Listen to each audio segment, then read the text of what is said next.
Assalamualaikum warahmatullahi wabarakatuh. Waalaikumsalam Halo warahmatullahi sahabat wabarakatuh. cerdas liputan Sumbawa. Gimana kabar nih semuanya? Alhamdulillah baik. Nah, malam ini saat rekod liputan Sumbawa podcast hari ini kita menghadirkan Kabak Ekonomi dan Sumber Daya Alam Seda Kabupaten Sumbawa. Dalam hal ini Bang Ivan Indrajaya. Siap Bang Ken, aman. Kami akan membahas penyesuaian tarif PDAM. Waduh. Nah, ini menarik ini Bang Ivan. Ya. Siap. Sudah lama ya belum pernah disesuaikan ya. Betul. Setahu saya itu terakhir 2014. Betul. Nah, tentu dari sekian lama sudah puluhan tahun ya. Tentu kan ada beban operasional dan yang lain-lain. Nah, bisa dijelaskan nih ke netizen kita ini. Oke. Jadi di tahun 2026 ini kita sudah mulai menyesuaikan tarif Perumda air minum Batu Lantai kita gitu ya. Tadi betul yang dikatakan oleh Bang Ken, sudah hampir 12 tahun Iya. tidak pernah naik gitu ya. Artinya air yang kita jual saat ini itu sama dengan air yang kita jual pada saat tahun 2014. Oke. Itu kan sebenarnya dari segi kelayakan bisnis kan sudah tidak layak gitu ya. Sehingga ini tergambar dari ada namanya di dalam PDAM itu FCR, full cost recovery.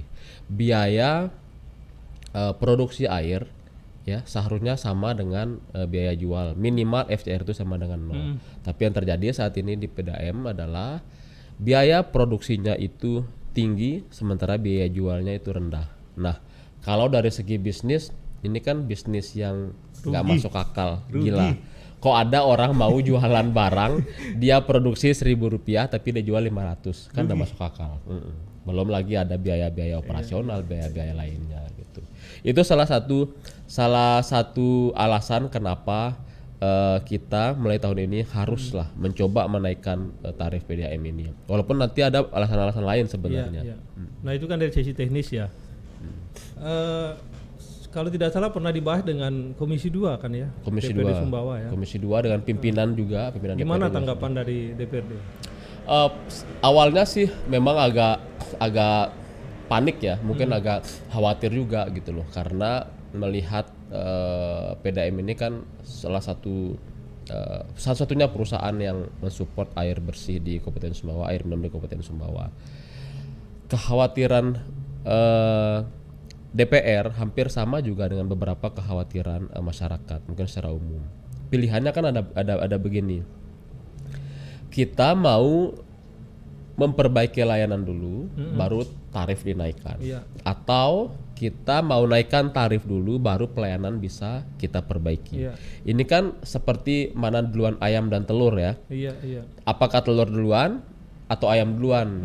Sama-sama betul kan, tergantung dari perspektif. Nah, kan tetapi kalau dilihat dari perspektif perusahaan, seharusnya tadi FCR itu biaya produksi harus lebih tinggi. Nah, kekhawatiran DPR itu lebih kepada kan pelayanan kita saat ini memang belum optimal, Iya, belum maksimal. Betul. Jangan sampai karena pelayanan yang belum optimal dan maksimal ini justru kita naikkan tarif malah menambah masalah baru, beban baru lagi gitu. Tapi kita memberikan garansi lah atau memberikan keyakinan justru dengan kita menaikkan tarif ini sehingga dapat mengcover biaya operasional atau at least dapat mengcover biaya produksi, maka kita punya lebihan biaya gitu untuk memperbaiki layanan-layanan yang saat ini sudah tidak layak lagi gitu. Oke, boleh tahu kondisi kita saat ini seperti apa? Misalnya debit air, kemudian jaringan pipa yang sampai dengan sambungan rumah tangga. Ada enggak itu? Nah, kalau saya berangkat dari debit air ya. Debit air kita memang dari tahun ke tahun terjadi penurunan. Iya. Baik itu disebabkan oleh kondisi alam ya sendiri ataupun adanya campur tangan aktivitas manusia. Misalnya di kawasan-kawasan yang daerah resapan air atau kawasan sumber utama kita di kawasan Batu Lantai. Iya. Kenapa nyerempet nih? Kenapa pemerintah sangat melarang konsen sekali di kawasan hutan Batulanti, melarang segala bentuk illegal logging atau penambangan hutan karena ini dampaknya. Sumber air mata air kita ada di sana. Bayangkan kalau pohon-pohonnya hilang gitu ya, maka tentu air hujan yang turun ke tanah itu akan menjadi langsung menjadi air limpasan, run off yang masuk ke tanah berkurang. Sehingga setiap tahun terjadi penurunan. Sedangkan untuk daerah lain nanti kita ada beberapa sumber mata air lain yang sedang diupayakan. Termasuk juga ada upaya-upaya untuk air ngelar, terus bendungan-bendungan kerikil dan lain sebagainya. Sedangkan untuk jaringannya sendiri kan sudah jaringan lama sekali, sudah belasan puluhan tahun, belum pernah direvitalisasi. Bahkan ada jaringan-jaringan yang saat ini kita sudah tertanam di jalan-jalan besar yang sudah tidak mampu lagi kalau misalnya kita revitalisasi, kita angkat, itu mungkin bongkar jalan. Misalnya Jalan Garuda, kan dulu itu kan di samping jalan, sekarang kan ada pelebaran jalan itu sudah tutup. Dan umurnya sudah sangat lama sehingga sangat berpengaruh sekali terhadap kelancaran distribusi air sampai ke konsumen. Sehingga hasilnya ini kan terbaca dari tingginya kehilangan air atau NRW namanya. Misalnya nih Bang, gini cerita sederhananya. Kita memproduksi air 1000, seharusnya nyampe ke masyarakat total itu akumulatif 1000 kan. Tapi yang nyampe ke masyarakat ini hanya 500. Berarti ada 500 kita kehilangan air. Bisa saja disebabkan oleh jaringan tadi yang sudah usang, ada kebocoran dimanapun, atau juga mungkin ada hal-hal kecurangan-kecurangan dilakukan oleh masyarakat karena kondisi dari jaringan kita seperti itu. Baik, Bang Ipan, untuk mengantisipasi komplain masyarakat ini dengan penyesuaian tarif yang tadi kan belum ideal ya antara pelayanan dengan biaya yang harus dikeluarkan oleh konsumen. Seperti apa ini antisipasinya? Oke, antisipasinya sebenarnya kita menaikkan tarif pun tidak serta-merta langsung jebret langsung ekstrim gitu, enggak. Naiknya dikit kok. Berapa persen itu? Naiknya sekitar 20-30%. Dari berapa rupiah? Banyak ininya, banyak klasifikasinya. Jadi rata-rata naiknya itu 600-800 rupiah per kubik pemakaian air. Gitu ya. Rata-rata. Ada yang kan tergantung kelasnya, ada yang kelas sosial, ada yang kelas rumah tangga 1, 2, 3 tergantung kelasnya kita bedakan. Nah, antisipasinya pertama tadi kita tidak menaikkan terlalu ekstrim gitu ya. Ini menyesuaikan lah gitu. Atau kita beri pandangan ke masyarakat. Kalau dulu di 2014 misalnya kita beli air botol itu harganya berapa? 1.000 rupiah. Anggaplah gitu ya. Sekarang beli air aqua itu atau air mineral itu mungkin bisa sampai 5.000. Itu kan inflasinya sudah cukup tinggi. Nah, kita masyarakat juga harus sadar gitu. Ini perusahaan kan bukan perusahaan murni sosial gitu, tapi ada profit oriented di situ. Itu yang pertama. Terus yang kedua, kita sudah mencoba menghitung, memproyeksikan dengan kenaikan tarif seperti ini, maka total pendapatan kita bisa naik sekian gitu. Nah, itu teknis ya. Sederhananya aja gitu. Itu naik sekian. Nah, dari sekian dan naik itu, kelebihan dan naik itu bisa kita gunakan nanti untuk memperbaiki jaringan. Ya, bahkan di tahun 2026 ini, alhamdulillah kita PDAM itu sudah mendapatkan beberapa bantuan untuk revitalisasi jaringan, termasuk juga penambahan sambungan rumah baru dan revitalisasi atau sumber-sumber mata air baru. Sehingga harapannya dengan adanya sumber mata air baru dan jaringan yang baru dibangun oleh pemerintah pusat, kita punya biaya untuk operasionalnya, untuk pemeliharaannya. Sehingga kenaikan tarif PDAM ini sudah sangat layak. Di samping ada sisi lainnya sebenarnya yang harus kita lihat gitu ya. Misalnya secara regulasi pemerintah pusat itu mewajibkan semua perusahaan yang bergerak di air minum ini agar FCR tadi, full cost recovery, biaya produksi minimal sama dengan biaya jual. Jika tidak, ini ngeri ini. Jika tidak, maka selisih tersebut harus disubsidi oleh pemerintah daerah. Oh, dibebankan ke APBN. Dibebankan ke APBD. Nah, kita kondisi fiskal daerah kita seperti ini, TKD dikurangin, belum lagi harus menambah biaya 1 sampai 2 M per tahun Mensubsidi mensubsidi perumdam air. ini. Mensubsidi itu memang aturan, Bang. Ditambah lagi misalnya kita melihat daerah lain, Sumbawa ini sudah paling rendah. Di tempat lain ada sudah sampai 5.000, bahkan KSB 5.000 sekian. Iya. Kita baru 2.800. Kan sudah sangat jauh sekali deviasi. Kita baru 2.800. 2.800, mereka sudah Dan itu 1.000. harga sejak 2014. 2014 Inflasi setiap tahun naik. naik.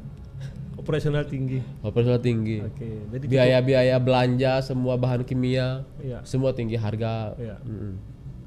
Oke, hari ini apakah sudah mensosialisasikan kepada pengguna konsumen? Kita sosialisasinya itu bertahap. Pertama kita sudah lewat media gitu ya, media sosial ataupun media berita gitu, sudah sosialisasikan dan tanggapan masyarakat tetap 50-50, ada setuju ada yang enggak, ada setuju enggak, tapi ketika kita jelaskan rata-rata sudah menyetujui. Kemudian dari kami juga bagian ekonomi itu sudah mencoba turun ke masyarakat di masing-masing cabang. Karena PDAM ini kan tidak semua kecamatan. Ada 11 kecamatan ya kita layani. Sudah turun ke masing-masing kecamatan sampai ke cabang mensosialisasikan gitu. Kemudian sudah ke DPRD dengan pimpinan DPRD dengan komisi yang membidangi, komisi 2 dalam hal ini. Juga kita sudah sampaikan sampai ke pemerintah provinsi karena ada kewajiban menyampaikan, dan seharusnya seharusnya besok kita mensosialisasikan ke para camat, ke para kepala desa dan semua stakeholder lainnya. Akan tetapi karena bentrok dengan jadwal pemilik Pak Bupati dalam hal ini, sehingga kita undur secara sosialisasi yang secara melibatkan banyak pihak gitu loh. Tapi sosialisasi secara masif di tengah masyarakat atau konsumen sudah. Bahkan kita ketika ada konsumen datang kita kasih tahu gitu. Tahu kita akan tarif naik. Satu sih mereka sebenarnya nggak apa-apa tarif naik asal air lancar, layanan lancar. Nah, ini masalah air lancar, kami kadang menemukan keluhan-keluhan di masyarakat. Betul. Ada yang dijeda 1 hari pelayanan. Kemudian ada juga yang harus menunggu tengah malam baru keluar. Nah, ke depan strateginya apa ini? Tarif naik, pelayanan lancar. Ya, ada dua masalah sebenarnya. Pertama, air baku kita. Air baku kita yang debitnya berkurang itu tadi. Terus yang kedua, distribusinya itu dari pipa induk sampai ke layanan konsumen itu yang perlu kita revitalisasi, sehingga itu yang menyebabkan adanya NRW itu tadi, kehilangan air, sehingga mau tidak mau kita harus untuk mengakomodir semua pelanggan ini diberikan jadwal gitu. Dijadwalkan. Dan sebenarnya dilematis juga gitu ya. Baru sekarang terasa, walaupun ini dampak dari kebijakan-kebijakan sebelumnya. Contohnya apa, Bang? Kan banyak perumahan di Sumbawa. Banyak sekali. Setiap tahun kan. Hampir setiap tahun. Bahkan terus. per bulan saya melihat lewat jalan manapun loh sudah ada perumahan. Tetap ada perumahan. Bangun baru ya. Perumahan yang bagus gitu, program pemerintah berapa juta rumah. Tapi kadang tidak diikuti oleh kewajiban mereka untuk menyediakan sumber air. Kadang masih membutuhkan PDAM.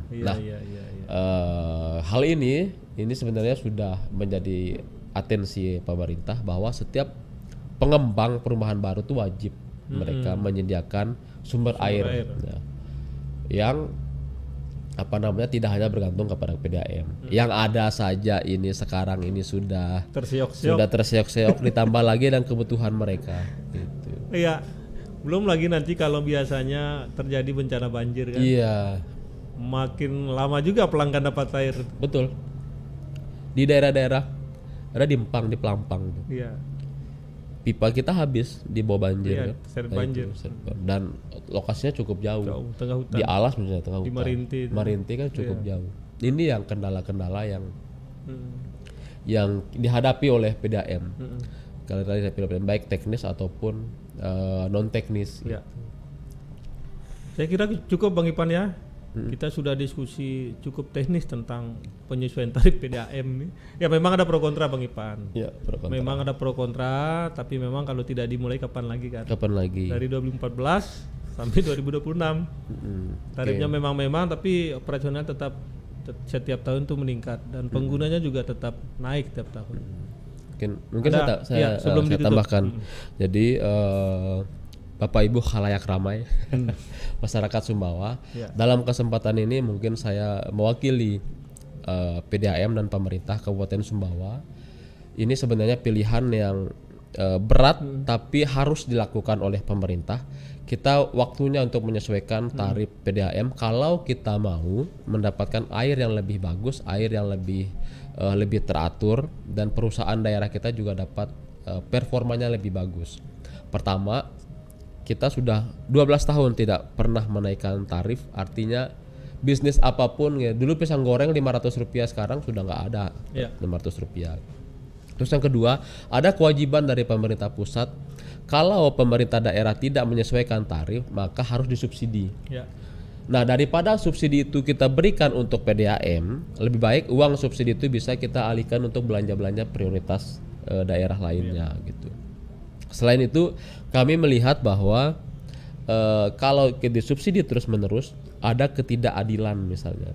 Yang merasakan dampak subsidi itu kan hanya pelanggan PDAM di 11 kecamatan. Masyarakat lainnya kan tidak. Ini kami anggap, waduh, ini nggak layak gitu, secara keadilan. Dan yang lain yang paling penting adalah tarif kita paling rendah se-Indonesia, tidak hanya se-NTB. Kita 2.800.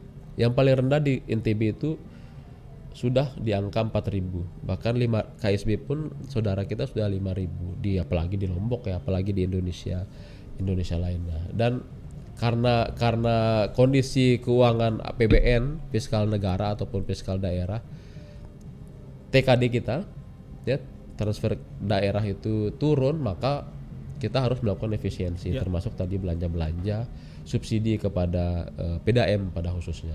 Sehingga dengan ini kami insya Allah doakan dan dukung bahwa pelayanan ini akan tetap kita optimalkan. Air insya Allah akan nyampe kepada Bapak Ibu, tidak salah BIM juga gitu ya. Butuh proses, butuh biaya, butuh segala sumber daya. Sehingga mohon dimaklumi ketika tarif PDAM ini naik, tidak banyak kok Bang, 20-30%. Kalau kita rupiahkan hanya 800 sampai 1.000 rupiah kok. Gitu. Mungkin itu Bang. Oke, terima kasih Bang Ipan atas penjelasannya pada kesempatan kali ini. Terima kasih sahabat cerdas liputan Sumbawa. Sekian, assalamualaikum warahmatullahi wabarakatuh.